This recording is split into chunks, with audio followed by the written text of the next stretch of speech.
Hello everyone, welcome back. Today we are going to understand how to deploy encrypted Kubernetes secrets in a Kubernetes cluster. Well, when we talk about continuous deployment or CD, for example using ArgoCD, we know that we keep all our Kubernetes manifest configuration inside a Git repository. Well, here Git is our single source of truth for storing and version controlling these Kubernetes manifest, and we use GitOps tools like ArgoCD to perform the deployment. We can also use tools like Jenkins, Azure DevOps, and others to implement continuous delivery. Now let's talk about secrets. Well, Kubernetes secrets are designed to store sensitive information that our applications or pods need, such as certificates, passwords, API keys, or other credentials. Kubernetes can protect secrets once they are stored inside the cluster. But the question is, how do we protect these secrets when we store them in Git, which is our single source of truth for GitOps and CD tools? Simply placing a secret.yaml file containing unencrypted plain text passwords, keys, or certificates into Git is a serious security and audit concern. In our last session, we already understood how to encrypt the secret.yaml file for our SA students config repository using H, which stands for actually good encryption. Now, we don't want to encrypt the entire file. For example, we don't need to encrypt fields like API version, kind, metadata, or type. We only want to encrypt the sensitive values under the string data section, such as database user and database password. That's where we use SOPS, which stands for Secrets Operations, to control what gets encrypted and limit the encryption to the values under the string data section. So the bottom line is, H performs the actual encryption while SOPS controls which parts of the file should be encrypted. This allows us to keep the sensitive values secure while keeping the rest of the Kubernetes manifest readable and usable. And that's the main benefit.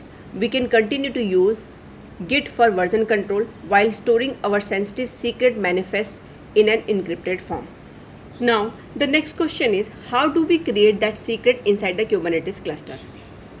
We already have encrypted our secret using the public key. And we also have the corresponding private key that we generated using the h-keygen command. In our example, the private key is stored inside key.txt file. The private key is what that allows SOPS and H to decrypt the encrypted secret and recover the original plain text values when they are needed for deployment. We already saw how to encrypt our Kubernetes secret manifest, that is shstudents-secret.yaml, using SOPS and H. We stored the encrypted version in students secret-encrypted.yaml file and pushed only the encrypted secret file to our GitHub repository. The Kubernetes namespace we are using in this demo is /sitin. This is where our Kubernetes resources will be created. We also saw how to protect our plain text secret file using a .gitignore file. We don't want Git to accidentally track any plain text, decrypted, or private key files. That's why we kept plain text secret files and decrypted patterns, also key.txt, in the .gitignore file to ensure that our sensitive data is never committed to Git, except this .encrypt.yaml. Here this exclamatory sign tells Git to stop ignoring files that match this pattern. So our encrypted enc.yaml files are allowed to be committed. So at this point, our Git repository contains the encrypted secret but not the plain text secret or the private key encryption key. Today we will see how to securely deploy our encrypted secret into a Kubernetes cluster using kubectl commands, SOPS, H, and the private key. First thing, since we will be working with Kubernetes manifest and need to decrypt the encrypted file, we need SOPS and H installed on the machine from which we run kubectl commands. This could be the master node of your Kubernetes cluster, or more commonly in the real world environment, a bastion or jump host that has access to the Kubernetes cluster. Well, this is my jump host which has kubectl access. From here we can verify that our Kubernetes cluster is reachable. So when I run kubectl get nodes, I can see I am having one master node and two worker nodes available here. Now we need to install SOPS and H on this bastion server. I have already installed both SOPS and Edge on my Bastion server to save some time in this demo, but the steps are pretty straightforward.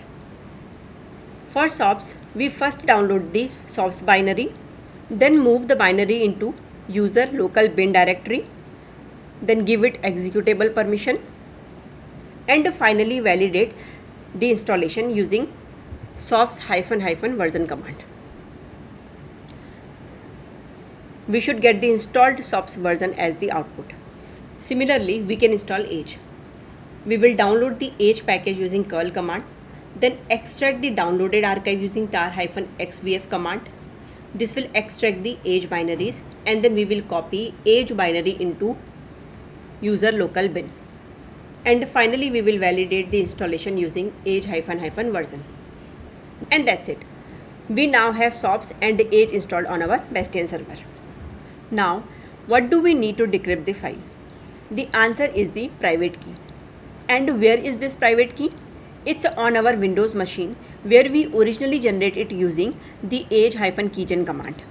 So we need to copy that key.txt file to our Linux server as well.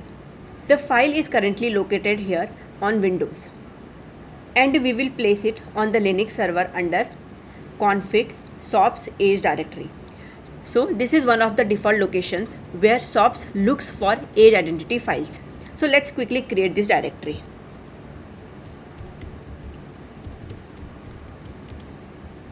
Now from the MobaXTRM, we can go to this path using the path section on top left. From here select config, then SOPS, then Edge, and then click on upload to current folder icon to upload our key.txt file from Windows, and select the key.txt file and click on open. Here we can see our key.txt file got uploaded, and we can also validate it using ls-l command. Perfect. We can see our key.txt file is available here. Now let's clone the latest changes from Git into our Linux server. I will clone the repository under /opt/code repo. To clone, I will use git clone command and the repository URL. Hit enter. Now let's move inside SA students config and Kubernetes directory. Let's do ls here. We can see that we have our Kubernetes manifest including deployment, service, and our encrypted secret file. Just a quick correction, the key file name should be keys.txt instead of key.txt inside config SOPS Edge directory. So let's rename the file using mv command before proceeding further. Perfect. So here notice after cloning that the plain text secret is not present here. That's exactly what we want. Now let's decrypt the encrypted secret using SOPS. So we will use SOPS --decrypt command. This reads the encrypted file, uses our private key to decrypt it, and writes the plain text secret to SA student secret.yaml. Hit enter. Now let's validate. We can see SA students -secret.yaml file available. So if I do cat to this file, perfect. We can see that our secret has been decrypted and the original sensitive values are available. Now let's create the secret in our Kubernetes cluster using kubectl apply command. Okay, secret SES students DB secret has been created. We will also deploy our application. For that we will again run kubectl apply command and will use SES students deployment.yaml. Deployment has been created. Let's create our service as well.